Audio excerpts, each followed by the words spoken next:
Welcome to Unix Academy. In this video I am going to show you some introduction.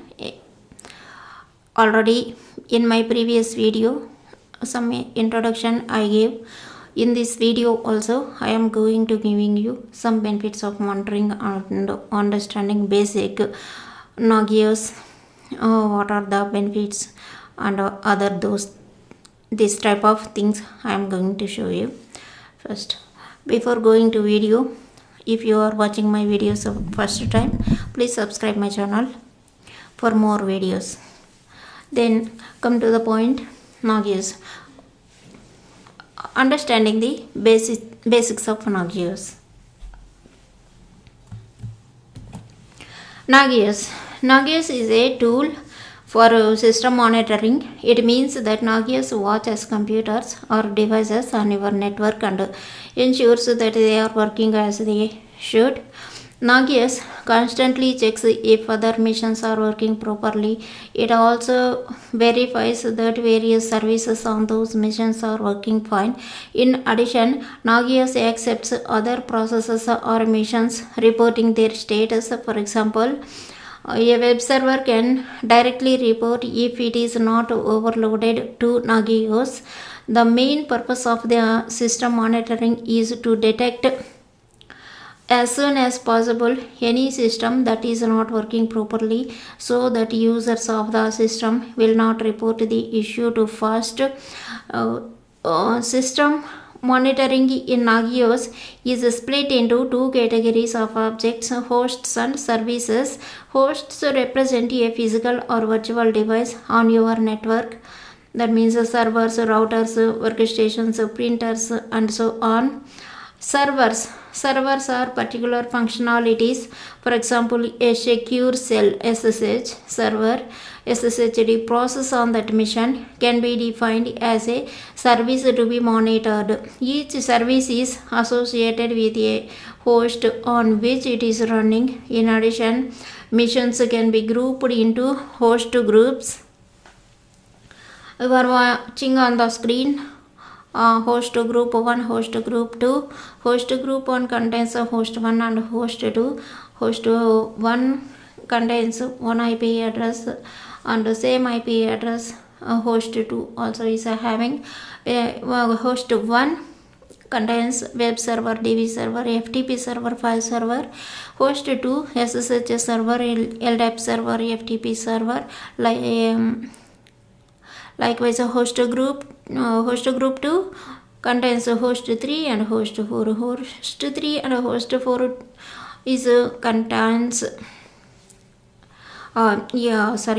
every host contains a separate IP address.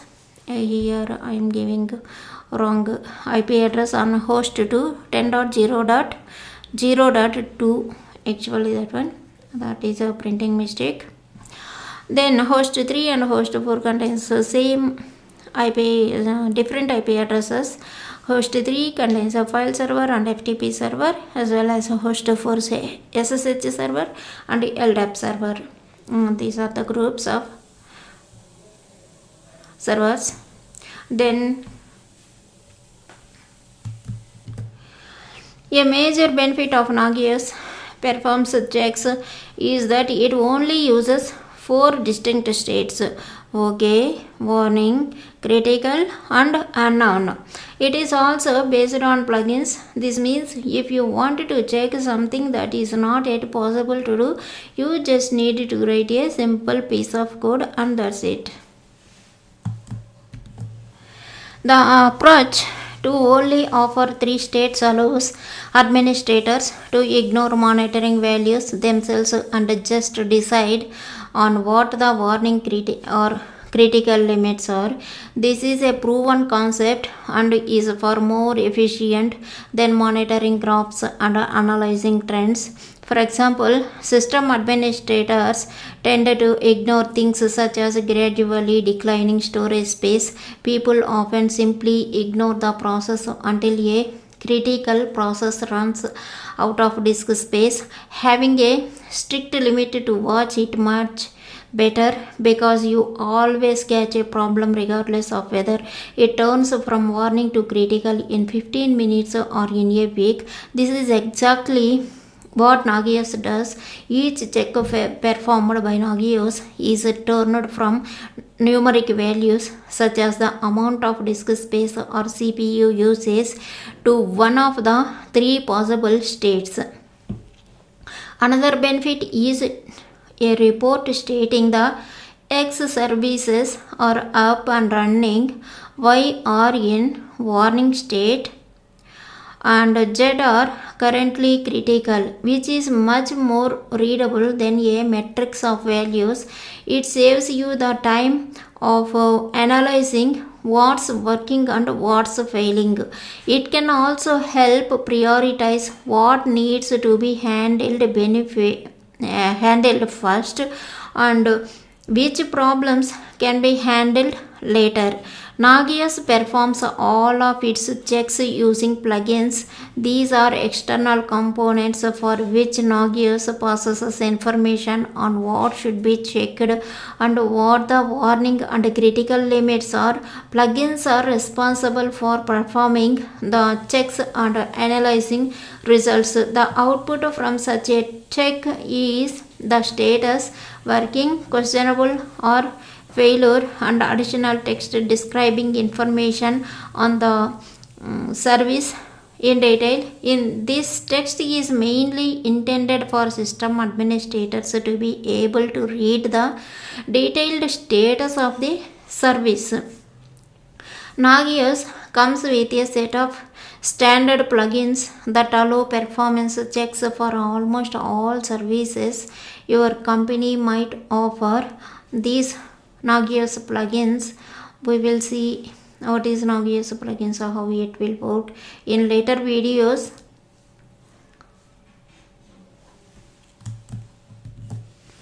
Moreover, if you need to perform a specific check, for example, connect to a web service and invoke methods, it is very easy to write your own plugins, and that's not all. They can be written in any language, and it takes less than 15 minutes to write a complete check command. This how it will write the program code. I will show you in later videos. Next thing is the benefits of monitoring resources. Why it is important to monitor your infrastructure. The main reason is quality improvement. If your IT staff can notice failures quicker by using a monitoring tool, they will also be able to respond to them much faster. Sometimes it takes hours or days to get the first report of a failure when many users bump into errors. Nagios ensures that if something is not working, you will know about it. In some cases, event handling can even be done so that Nagios can switch to the backup solution until the primary process is fixed. A typical case would be to start a dial-up connection and use it is a primary connection in case when the company VPN is down. Another reason is much better problem determination. Very often what the users report as a failure is far from the root cause of the problem, such as an email system is done due to the LDAP service not working correctly. If you define dependencies between hosts correctly, then Nagios will point out the POP3 email server is assumed to be not working because the LDAP service that it depends upon has a problem. Nagios will start checking the email server as soon as the problem with LDAP has been resolved.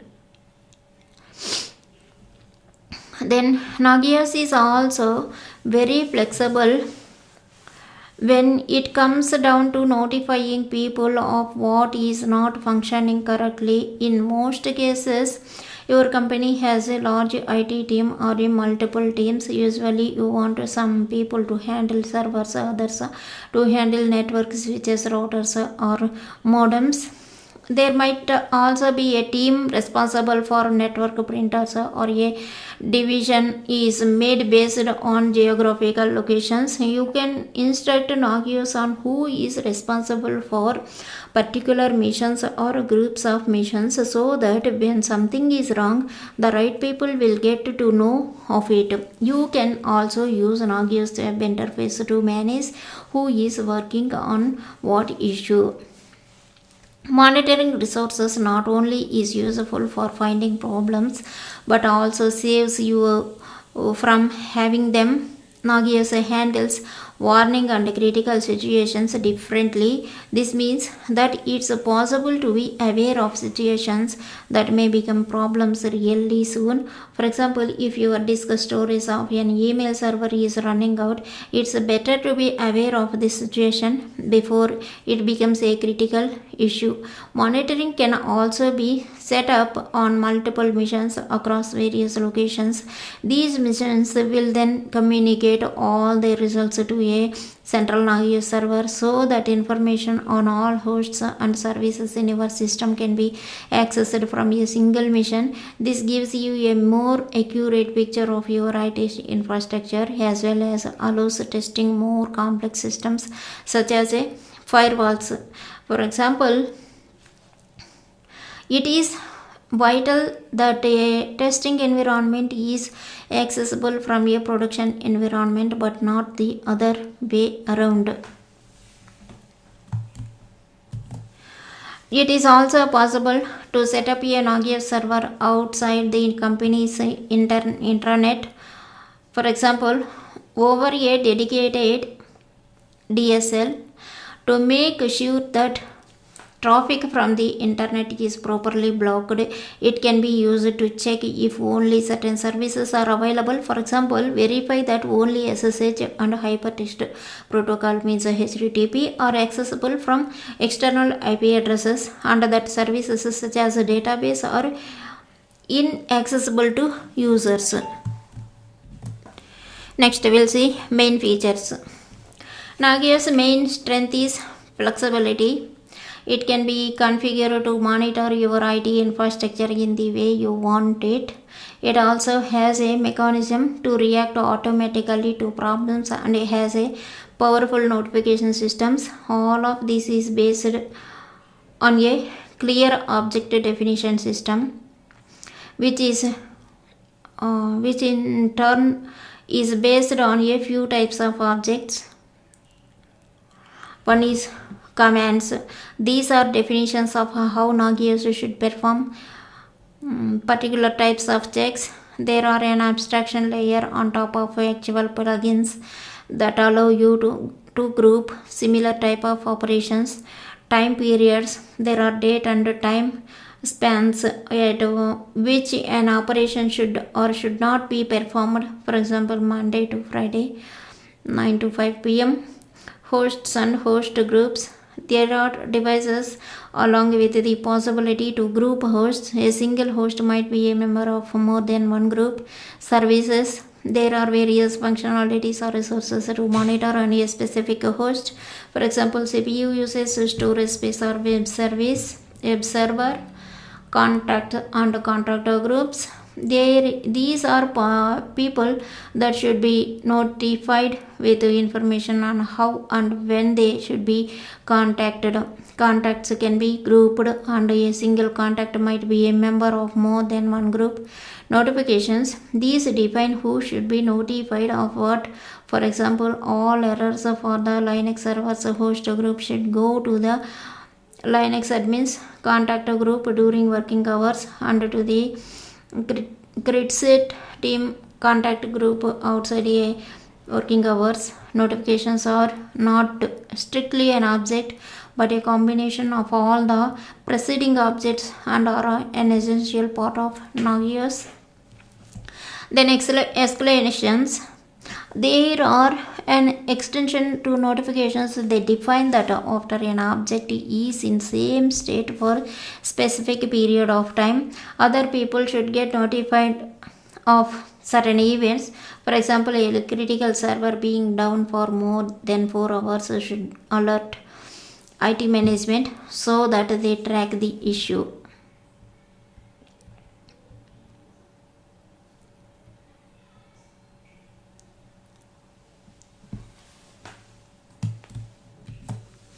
The beneficial features of using Nagios is that it is a mature dependency system. For any administrator, it is obvious that if your router is down, then all missions accessed via it will fail. Some systems don't take that into account, and in such cases you get a list of several failing missions and services. Nagios allows you to define dependencies between hosts to reflect actual network topology. For example, if a router that connects you to the rest of your network is done, Nagios will not perform checks for the subsequent parts and missions that are dependent on the router. This is illustrated in this figure.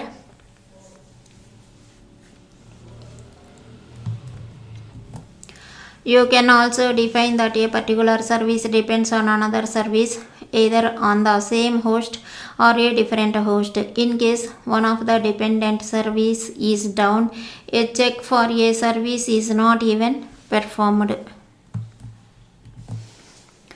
For example, in order for your company's intranet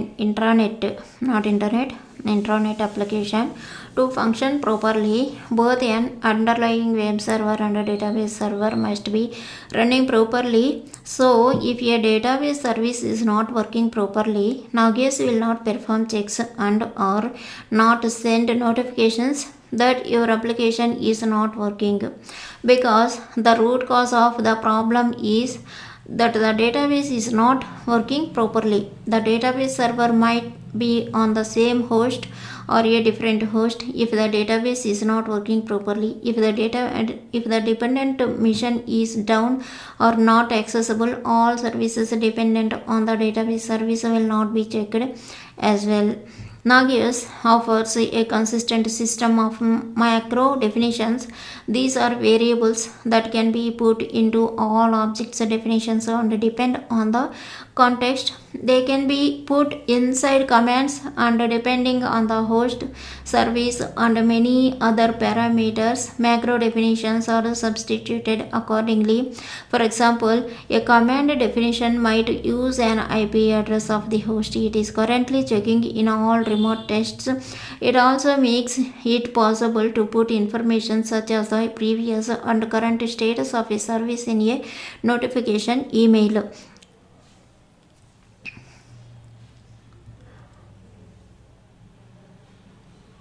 Which make it an even more powerful mechanism. Nagios also offers a mechanism for scheduling planned downtimes. This is mainly used when maintenance of the IT infrastructure is to be carried out and the servers and or services they provide are out of order for a period of time. You can let Nagios know that such an event will occur and it will not send notifications about problems with hosts and or services that have a scheduled downtime. In such cases, dependencies are also taken into consideration. It is a database has a scheduled downtime notifications for the services that depend on it will not be sent out. Nagios can also notify people of planned downtimes automatically. This allows creating an integrated process of scheduling downtimes that will also handle information users.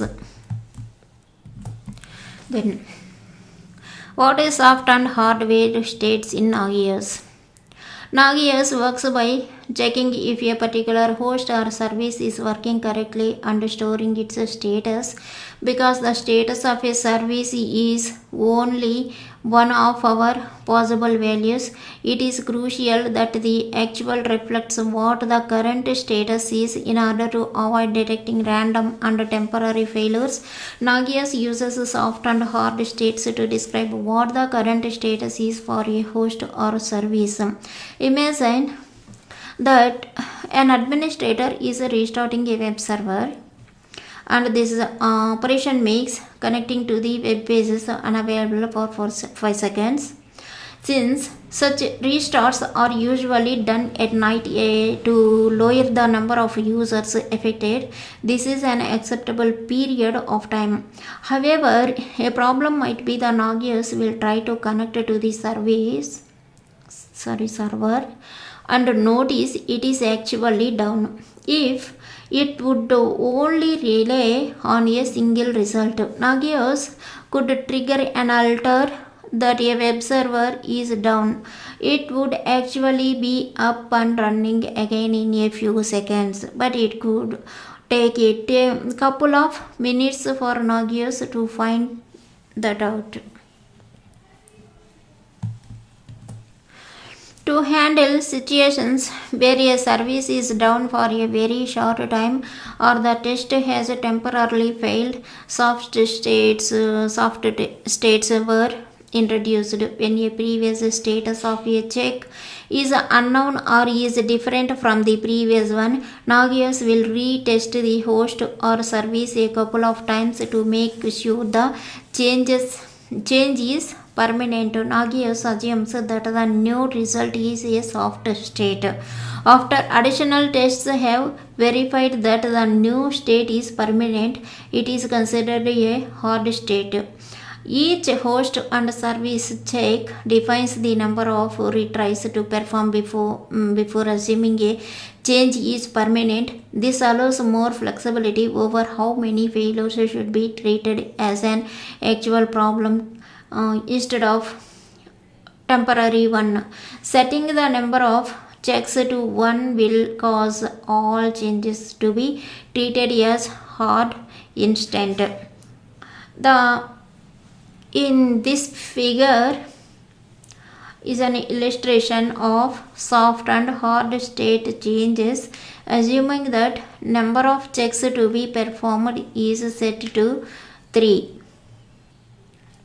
This feature is very useful for checks that should escape short outage of a service or use a protocol that might fail in case of extensive traffic such as ICMP or UDP. Monitoring devices over SNMP is also an example of a check that can fail in case where a single check fails. Nevertheless, the check will eventually succeed during the second or third check. Next, what's new in Nagios 4 version? Now currently running on Nagios core is 4.4.6 that was released in 2020 April 28th. The fourth version and after version 4, Nagios is a major release and many changes have been made since the release of Nagios 3 in 2008. This version contains both new features and multiple improvements to existing functionality. Nagios has also changed its name. It is now called Nagios Core. After version Nagios 4, it is called Nagios Core, which is used to indicate the core open source project for monitoring. This was also needed as many commercial solutions using Nagios were introduced. However, Nagios Core is still often referred to as simply Nagios. And throughout this Nagios Core, we will do the lab works everything. This release introduces this release means Nagios 4 and later versions introduces a new element of Nagios, libnagios, that is the release. It provides many data structures and algorithms that Nagios has already been using and allows using in it third-party applications and add-ons. This is especially useful for plugins and applications that communicate with Nagios because they can depend on the library already being installed and can benefit from implementations optimized for performance. Another new feature is the query handler. Query handler. It is a generic mechanism for communicating between the Nagios service and add-ons. It is a two-way communication protocol using Unix sockets for sending and receiving data. It can be used to communicate with various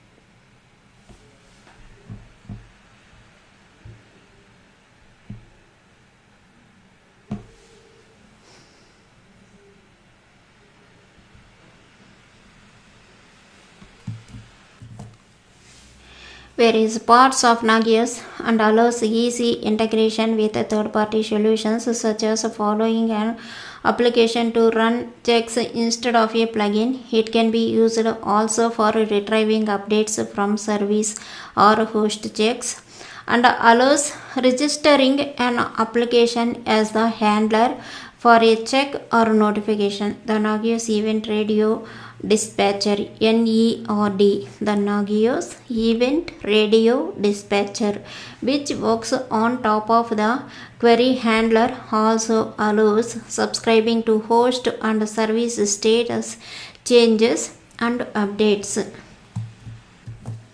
What is query handler and NERD and how it will use these things we will see in later videos. Now, Nagios 4 has introduced several minor features and improvements. Nagios 4 handling for hosts and services has been combined. This means that performing checks, sending notifications, and running events works the same for both types of objects. It is also possible to specify a parent service, which indicates dependencies between services similar to how it works now for hosts. An important goal of Nagios 4 releases to improve Nagios stability and scalability. Many parts of the Nagios internals have been optimized in terms of CPU and memory usage.